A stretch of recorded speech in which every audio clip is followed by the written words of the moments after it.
மாவட்டம் தென்பகுதியில் அமைந்துள்ள முக்கன் மாரியம்மன் ஆலயத்தில் ஒவ்வொரு ஆண்டும் ஆடி கடைசி ஞாயிற்றுக்கிழமை பால்குடம் எடுப்பது வழக்கம்.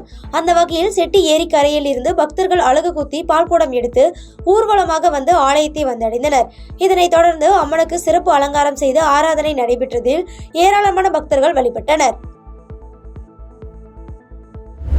திருவண்ணாமலை மாவட்டம் போலூர் ஜிப்பன் ஷிட்டோ ரியோ கராத்தே பயிற்சி பள்ளி யூனியன் சார்பில் அகில இந்திய அளவிலான கராத்தே போட்டிகள் நடைபெற்றது. இப்போட்டியில் 2000க்கும் மேற்பட்ட வீரர் வீராங்கனைகள் பல்வேறு மாநிலங்களில் இருந்து வந்து பங்கேற்றனர். இப்போட்டியில் வெற்றி பெற்ற கராத்தே வீரர்களுக்கு சின்னத்திரை நடிகர் பிருத்விராஜ் கோப்பைகள் மற்றும் சான்றிதழ்கள் வழங்கினர். திருவண்ணாமலை மத்திய பேருந்து நிலையம் முதல் பெரியார் சிலை வரை 1 கிலோமீட்டர் தூரத்திற்கு மேலாக கடும் போக்குவரத்து நெரிசல் ஏற்பட்டதால் போக்குவரத்தை சரி செய்ய காவலர்கள் யாரும் இல்லாததால் காவலர்களை எதிர்பார்க்காமல் பொதுமக்களே போக்குவரத்தை சரி செய்தனர். இதனைத் தொடர்ந்து வார இறுதி நாட்களில் கடுமையான போக்குவரத்து நெரிசல் ஏற்பட்டு வருவதால் இதற்கு உடனடியாக போர்க்கள அடிப்படையில் வாகனங்கள் நிறுத்துவதற்கான பார்க்கிங் வசதியை ஏற்படுத்தி தர வேண்டும் என்பது அப்பகுதி பொதுமக்களின் கோரிக்கை வைத்துள்ளனர். புதுச்சேரி மாநிலம் துணைநிலை ஆளுநர் பாகூர் பகுதியில் உள்ள ஏரியை ஆய்வு செய்தார். அப்பொழுது அப்பகுதியில் உள்ள பொதுமக்கள் அப்பகுதியில் உள்ள சாராய கடையை அகற்றக்கோரி மனு அளித்தனர்.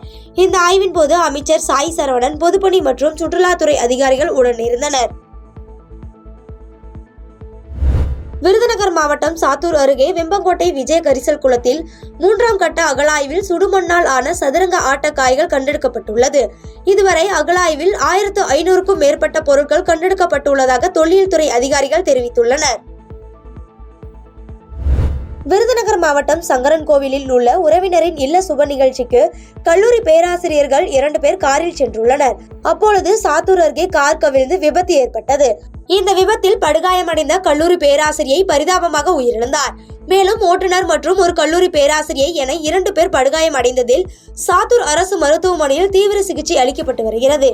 இந்த விபத்து குறித்து சாத்தூர் தாலுகா போலீசார் வழக்கு பதிவு செய்து விசாரணை மேற்கொண்டு வருகின்றனர். தென்காசி மாவட்டம் சங்கரன்கோவில் மற்றும் அதன் சுற்றுவட்டார பகுதிகளில் கடந்த ஒரு சில மாதமாக வெயில் சுட்டெரித்து வந்த நிலையில் நேற்று மாலையில் இடி மின்னலுடன் கூடிய கனத்த மழை பெய்தது. இதனால் வெப்பம் தணிந்து குளிர்ச்சியான சூழல் நிலவுவதாலும் மேலும் விவசாயிகள் நெல், மக்காச்சோளம் உள்ளிட்ட பயிர்களுக்கு நீர்ப்பாசனம் செய்வதற்கு விவசாயிகள் நீரின்றி தவித்த நிலையில் தற்பொழுது மழை பெய்த காரணத்தினால் விவசாயிகள் பெரும் மகிழ்ச்சி அடைந்துள்ளனர்.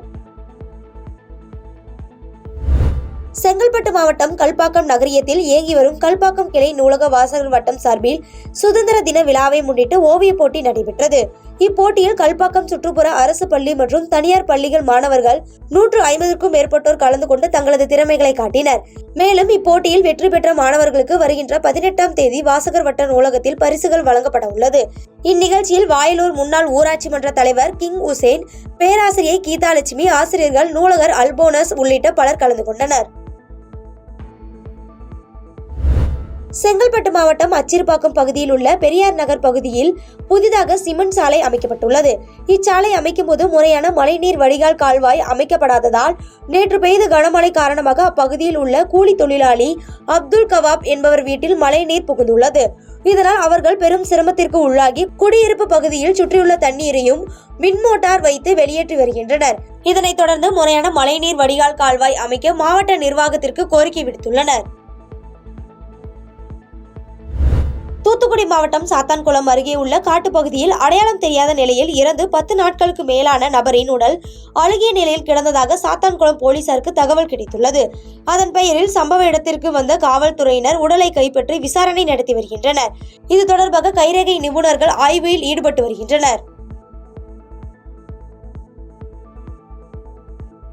பாதகம் செய்பவரை கண்டால் நாம் பயங்கொள்ளலாகாது பாப்பா. மோதி மிதித்து விடு பாப்பா, அவர் முகத்தில் உமிழ்ந்து விடு பாப்பா.